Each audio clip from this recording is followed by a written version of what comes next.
할렐루야. 8월 30일 주일 새벽 예배를 하나님께 올려드립니다. 찬송가 380장 찬송하겠습니다.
세상 살아갈 때 주를 더욱 사랑합니다. 발걸음 난 천국에 나의 영혼 들어가겠네. 날마다 주를 찬송하겠네. 주의 사랑 줄로서 나를 굳게 잡아매소서.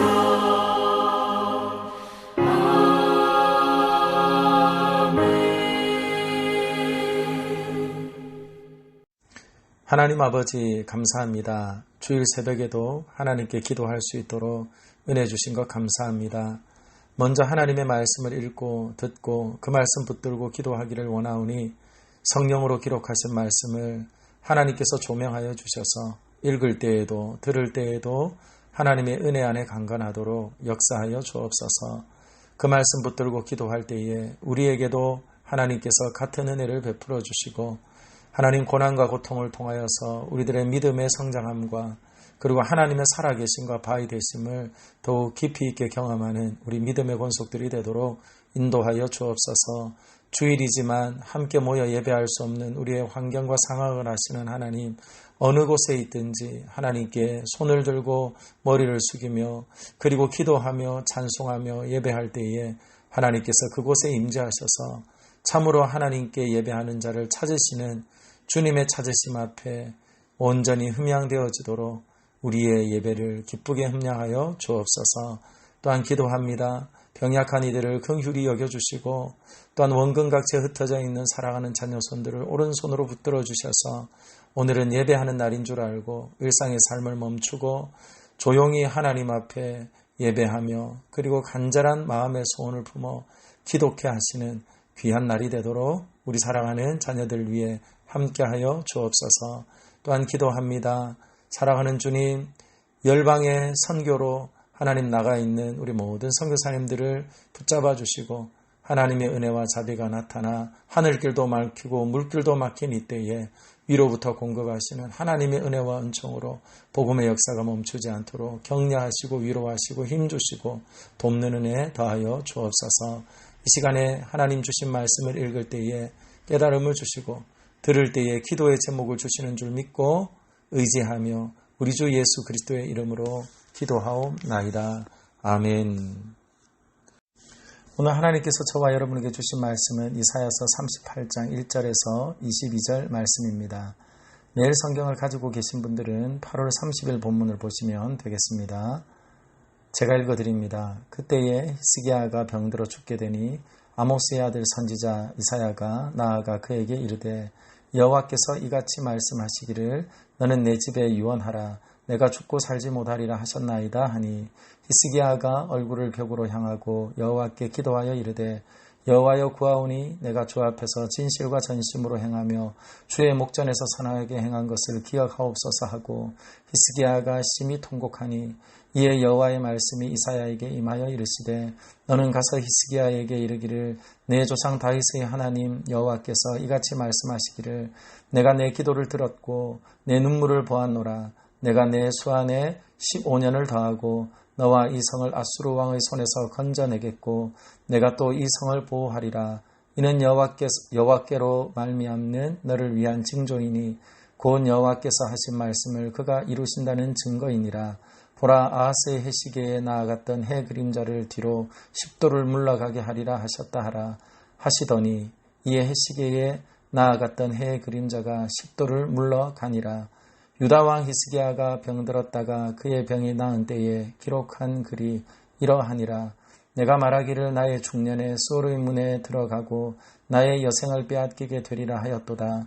내가 또 말하기를 내가 다시는 여호와를 배웁지 못하리니 산자의 땅에서 다시는 여호와를 배웁지 못하겠고 내가 세상의 거민 중에서 한 사람도 다시는 보지 못하리라 하였도다. 나의 거처는 목자의 장막을 거둠같이 나를 떠나 옮겨졌고 직공이 배를 걷어 마름같이 내가 내 생명을 말았도다. 주께서 나를 틀에서 끊으시리니 조석간에 나를 끌어내시리라. 내가 아침까지 견디어 싸우나 주께서 사자같이 나의 모든 뼈를 꺾으시오니 조석간에 나를 끝내시리라.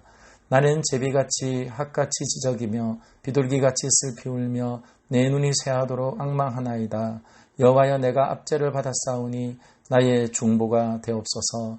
주께서 내게 말씀하시고 또 친히 이루셨사오니 내가 무슨 말씀을 하오리이까.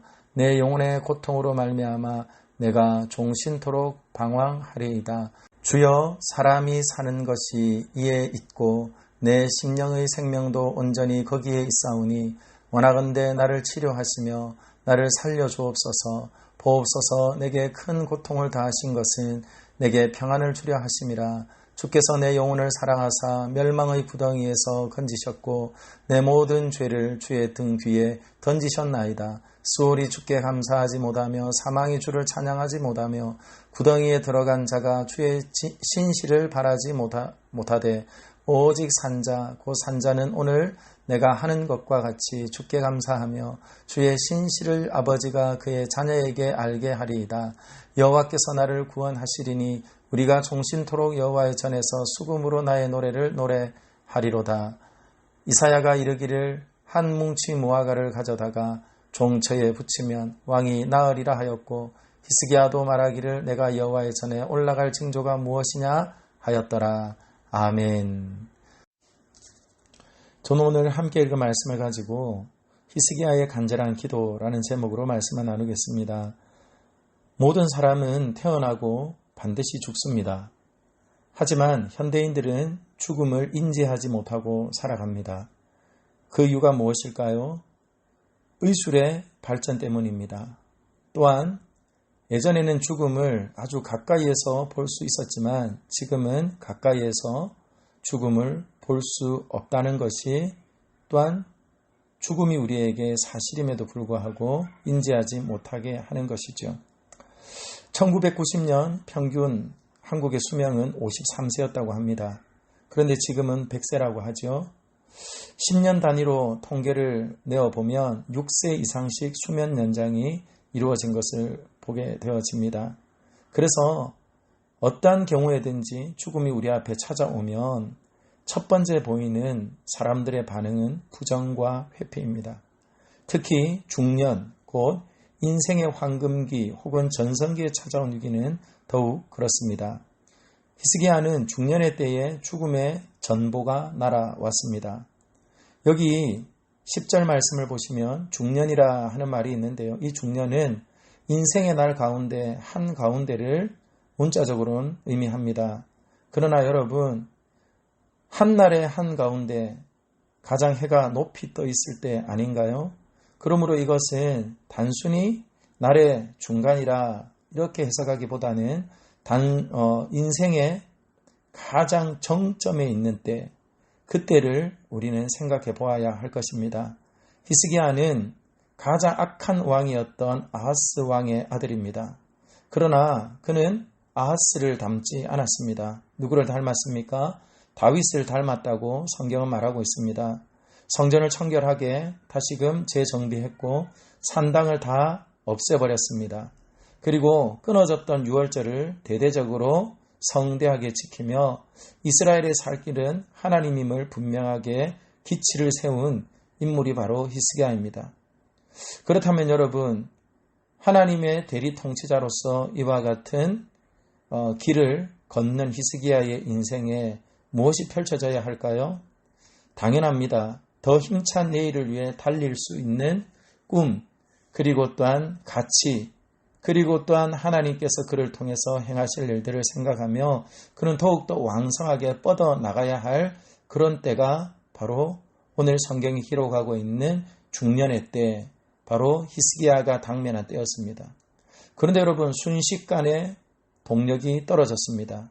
왜냐하면 그때에 병이 찾아왔고 그 병은 다시 나을 병이 아니라 다시는 일어날 수 없는 병, 그래서 스올의 문으로 들어가 여생을 마감하게 될 질병이라고 하나님께서 이사야를 통하여 말씀해 주셨기 때문에 그렇습니다. 사랑하는 여러분, 정말 억울하겠죠. 정말 속상하겠죠. 그렇다면 그때에 우리는 어떻게 해야 할까요? 아니, 히스기야는 그 억울하고 속상한 순간에 어떻게 했습니까? 히스기야는 먼저 죽음을 받아들였습니다. 죽음을 부인하지 않았습니다. 죽음을 부인했다면 그는 의사를 찾았을 겁니다. 신유의 은사를 가진 자를 찾았을 겁니다. 그러나 히스기야는 하나님을 찾습니다. 이사야가 이렇게 말했죠. 너는 내 집에 유언하라. 내가 죽고 살지 못하리라. 이사야가 전한 말을 듣고 그는 곧바로 심히 통곡하며 기도하기를 시작했습니다. 이것이 무엇입니까? 하나님을 찾은 것이죠. 그의 고백 안에는 이와 같은 고백이 있습니다. 삶과 죽음이 하나님의 손 안에 있다 하는 그 믿음이 히스기야의 믿음인 것이죠. 그렇다면 어떻게 히스기야는 기도했을까요? 14절 말씀입니다. 제비처럼 학처럼 지저귀었고 비둘기처럼 슬피 울었다, 그렇게 말합니다. 뿐만 아니라 고통은 더욱 가중되고 생명은 꺼져가는 중이었지만 타인은 쉬 알아들을 수 없는 신음과 눈물의 기도를 하나님께 올려드렸음을 그는 병이 난 이후에 하나님께 감사의 찬양과 기도를 드리며 회상하는 그때에 그와 같이 말하고 있지요. 그리고 그가 비록 왕이라도 죄로 인해 인간에게 주어진 죽음의 빚을 결코 해결할 수 없다고 하나님 앞에 기도합니다. 그러므로 인해 그는 뭐라고 말합니까? 여호와께서 죽음의 빚을 대신 갚아달라고 하나님께 기도하는 것이죠. 그것이 바로 오늘 저와 여러분이 읽었던 14절에 나의 중보가 되옵소서, 여호와여 나의 중보가 되어 주옵소서, 그와 같은 간절한 기도인 것이지요. 그러면서 그는 힘을 짜내어 다시 기도합니다. 15절과 16절 말씀 제가 읽어드립니다. 주께서 내게 말씀하시고 또 친히 이루셨사오니 내가 무슨 말씀을 하오리까? 내 영혼의 고통으로 말미암아 내가 종신토록 방황하리이다. 주여, 사람이 사는 것이 이에 있고 내 심령의 생명도 온전히 거기에 있사오니 원하건대 나를 치료하시며 나를 살려 주옵소서. 아멘. 삶과 죽음이 하나님께 있음을 알기에 부인하지 않고 그 생명의 주관자가 되시는 하나님 앞에 기도하는 그의 기도가 무엇입니까? 하나님, 오직 하나님의 은혜가 아니면 나는 살 수 없습니다. 주님, 살려 주옵소서. 그렇게 기도하는 것이 히스기야의 기도입니다. 간절한 히스기야의 기도는 그렇다면 어떻게 되었습니까? 즉시 응답이 왔습니다. 열왕기하 20장 4절 말씀을 보면 이렇게 말합니다. 이사야가 성읍 가운데까지도 이르기 전에 여호와의 말씀이 그에게 임하여 이르되 아멘. 사랑하는 여러분, 왕을 아련하고 그리고 또한 왕궁을 벗어나서 성읍 한가운데도 가기 전에 하나님께서는 응답하셨습니다. 그렇습니다. 삶과 죽음 모든 것이 바로 하나님의 것입니다. 그러므로 우리는 형통함도 공고함도 주신 것도 취하신 것도 하나님의 뜻임을 수납하는 믿음이 필요합니다. 그 믿음이 있을 때에 우리가 할 일이 무엇이겠습니까? 간절한 기도라는 거예요. 주님은 우리의 기도를 들으시는 살아계신 하나님입니다. 내 눈물을 외면하지 않으십니다. 그리고 나의 기도를 가치없다 말씀하지 않으십니다. 또한 분명한 것은 이와 같은 기도는 내 개인의 생명뿐만 아니라 바로 우리의 공동체를 살리는 기도이기 때문에 그렇습니다. 오늘 히스기야의 기도가 꼭 그러합니다.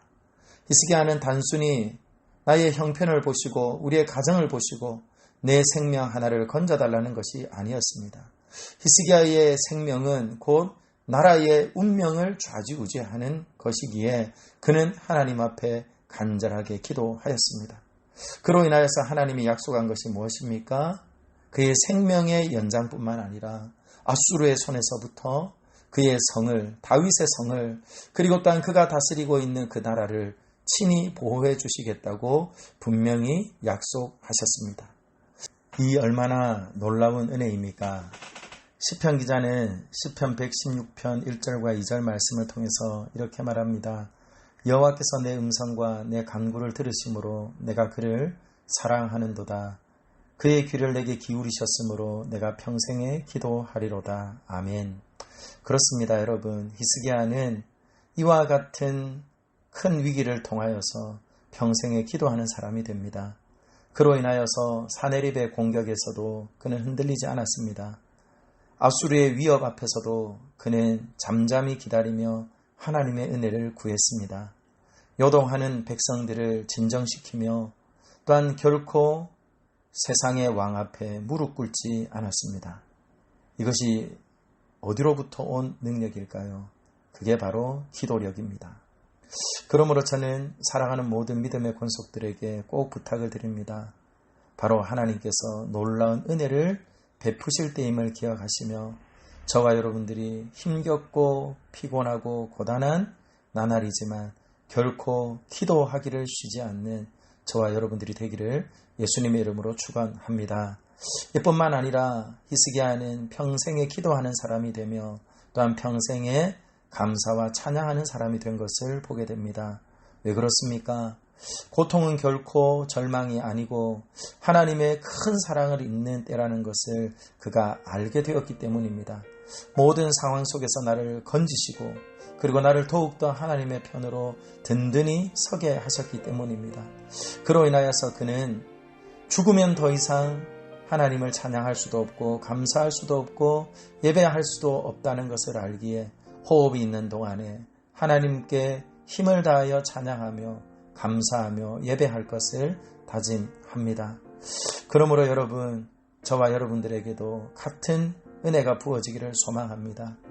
시편 150편 말씀처럼 호흡이 있는 자마다 여호와를 찬양하라 말씀하신 그 놀라운 하나님의 말씀을 기억하며 지금 우리의 삶에 곤고함과 그리고 또한 슬픔이 그리고 또한 아픔이 두려움이 염려가 있다 할지라도 하나님께서 우리를 이미 영원한 생명으로 우리를 이끄시고 그리고 주님이 지금도 변함없는 신실한 사랑으로 우리를 도우시며 또한 함께 하시며 두려움과 사망의 법에서도 우리를 얽매이지 않도록 하시는 놀라운 살아계신 하나님을 경험하며 살아가고 있으니 우리의 삶에 감사와 찬양이 멈추어지지 않기를 예수님의 이름으로 축원합니다.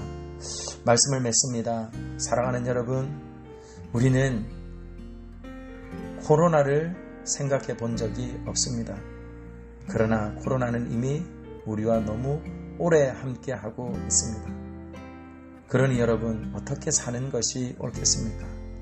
하나님께서 이와 같이 긴 시간 동안 우리에게 바이러스로 전염병으로 우리에게 허락하신 이유가 무엇인가 하는 것을 생각해 보며 지금이야말로 더욱 하나님을 신뢰하고 의지하며 생명과 그리고 또한 우리의 모든 것이 하나님께 있음을 전적으로 시인하며 기도하고 그리고 하나님의 돕는 은혜를 구하며 나아갈 때에 하나님께서는 반드시 우리의 기도에 응답하여 주시고 역사해 주실 줄 믿습니다. 그리고 또한 그 일을 통하여서 우리들의 믿음의 깊이와 넓이와 그 두께는 더욱더 견고하여지므로 우리가 사는 날 동안에 기도의 여력을 잃어버리지 않고 감사와 찬양을 잃어버리지 않는 하나님의 사람들이 될 줄 믿습니다. 기도하겠습니다. 하나님 아버지 감사합니다. 하나님께서 우리 사랑하는 믿음의 식구들에게 오늘 이 아침에도 큰 위기는 하나님께 기도할 때이며 그 기도는 역사하는 힘이 있음을 다시 한번 가르쳐 주시니 감사합니다. 하나님, 생명과 모든 것이 주께로부터 왔으며 그러하기에 우리는 오직 이 땅의 주밖에 우리의 도움이 없음을 시인하며 고백할 때에 하나님이여 능력의 숱한 팔을 우리에게 허락하여 주셔서 건져주시고 또한 도와주시며 그리고 또한 우리의 삶에 기도와 찬송과 감사가 멈추지 않도록 늘 우리를 이끄시고 인도하여 주옵소서. 특별히 기도합니다. 오늘은 복된 주일이오니 예배하는 것을 잊어버리지 않고 하나님께 온전히 예배할 때에 온몸과 마음과 그리고 또한 우리들의 생명과 또한 힘을 다하여 주님께 예배하는 우리 되게 하여 주옵소서. 예수 그리스도의 이름으로 기도합니다. 아멘.